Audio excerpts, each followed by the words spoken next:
है यहाँ ना पंडा का झंझट और ना किसी को लेना ना किसी को देना।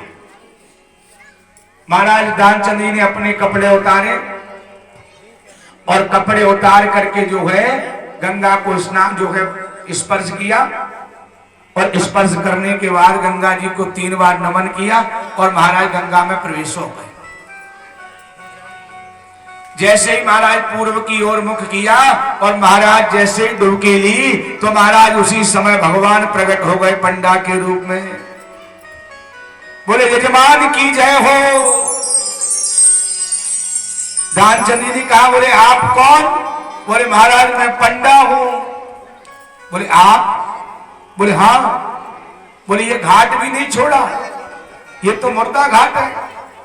बोले हाँ, ये मुर्दा घाट महाराज तभी भरता है जब कोई अपनी गद्दी छोड़ता है, नहीं कोई गद्दी अपनी नहीं छोड़ना चाहता।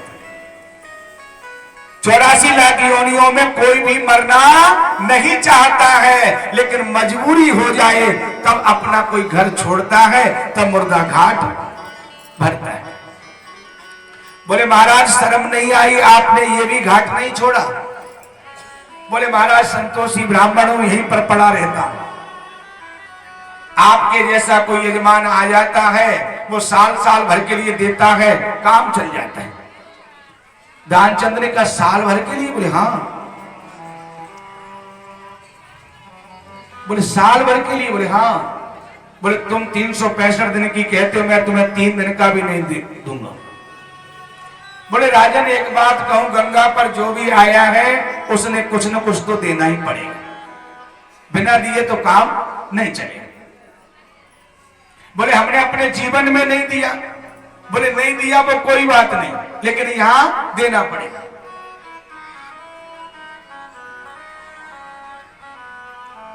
दानचंद जी ने कहा तो भाई क्या दूं?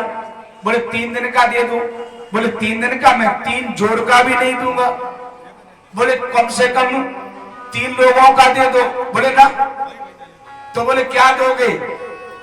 बोले अभी तो हम केवल संकल्प करा देंगे, देंगे कुछ नहीं। बोले कोई बात नहीं। कई बार होता है ना, हम तीर्थ में जाते हैं तो हम लोग कर रहे हैं हर हर गंगे और तब तक चोर आ गए। चोर आते ना भाई, आप कपड़े रख गए और चोर का काम क्या है कि आप कर रहे हो हर हर गंगे और वो कर रहे हैं कि हम तुम्हें कर रहे हैं नंगे। आप कर रहे हो हर हर गंगे और वो कर रहे हैं आपको नंगे। लेकिन प्यारे उनके भी देवता जो है बैठे ऊपर, कि भले आदमी अगर चोरी भी करना था तो कहीं दूसरी जगह कर लेता। ग्रहे च गुणा प्रोक्ते गोष्ठे सत्वना स्मृति। घर में चोरी करोगे तो 1 गुना फल मिलेगा, तीर्थ में चोरी करोगे 10 गुनी लगेगी। प्यारे दानचंद जी ने कहा कि मैंने अपने जीवन में नहीं दिया तो अब क्या दूंगा, देना तो पड़ेगा।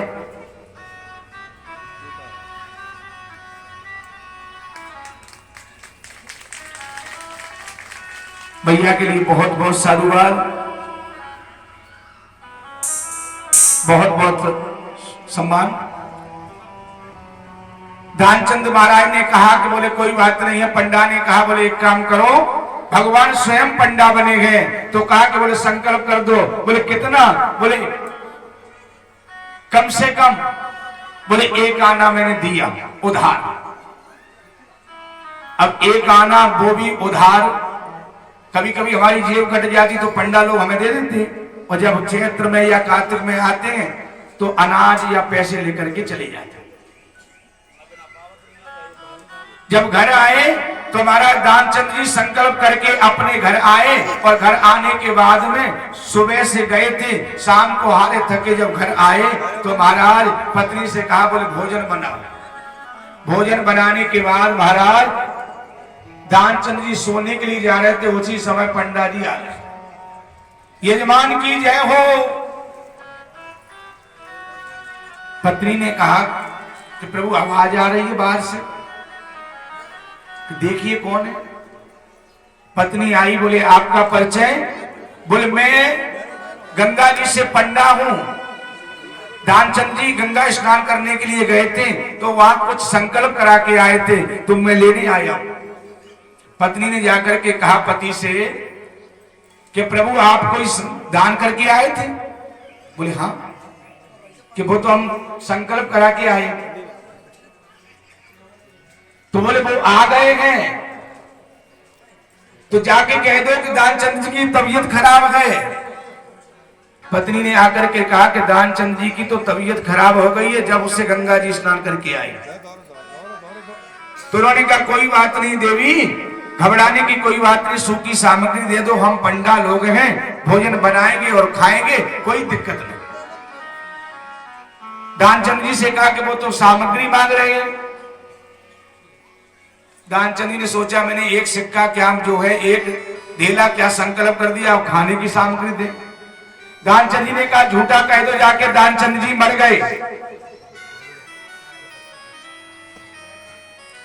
अब पत्नी ने कहा कि मैं ऐसे कैसे कह दूं कि दानचंद जी मर गए? बोले ना तुम कह दो, कम से कम झूठा कहने से एक पैसे से तो हम बच जाएंगे। दानचंद जी की पत्नी ने आकर के कहा कि महाराज वो तो मर गए। बोले कौन? बोले जो सेठ जी थे दानचंद जी वो समाप्त हो गए। जाओ। बोले ना हमारा यजमान चला गया और हम चले जाए ये नहीं हो सकता है। बोले तुम देवी घर में अकेली हो तो हम पूरे गांव में कह के आते हैं अमित रूप प्रगटे भगवान। अमित रूप में भगवान प्रकट हो गए और महाराज घर घर में जाके कह दिया। बोले दानचंद जी चले गए। अब अपना अपना काम छोड़ के सब दानचंद जी के घर आ गए। अब दानचंद जी की पत्नी कहे बोले मरे नहीं है। गांव के लोग कहे बोले ये तो मोह है, ये तो माया है, जो जाने वाला था वो तो चला गया। महाराज दानचंद जी सांस रोक करके रूम जो है एकदम लेटा है। गांव के लोगों ने उसको रख लिया, क्रिया के लिए पहुंच गए। महाराज भगवान कह रहे हैं कि दुनिया में लोग हमसे हार गए थे लेकिन आज तो हमें दानचंद ने हरा दिया।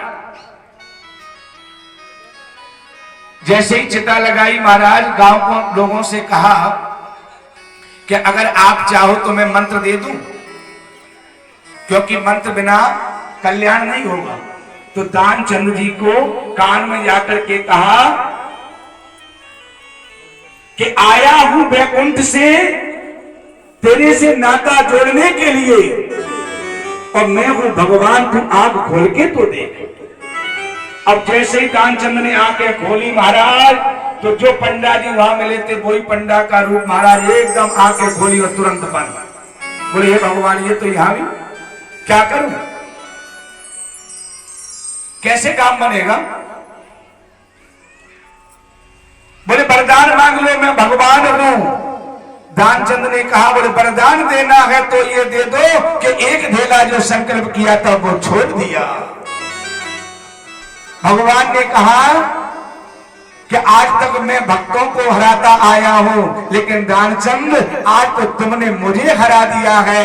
प्यारे दाने न पांडिन तो कंकड़े न श्रोतम श्रुत नैव न कुंडले न।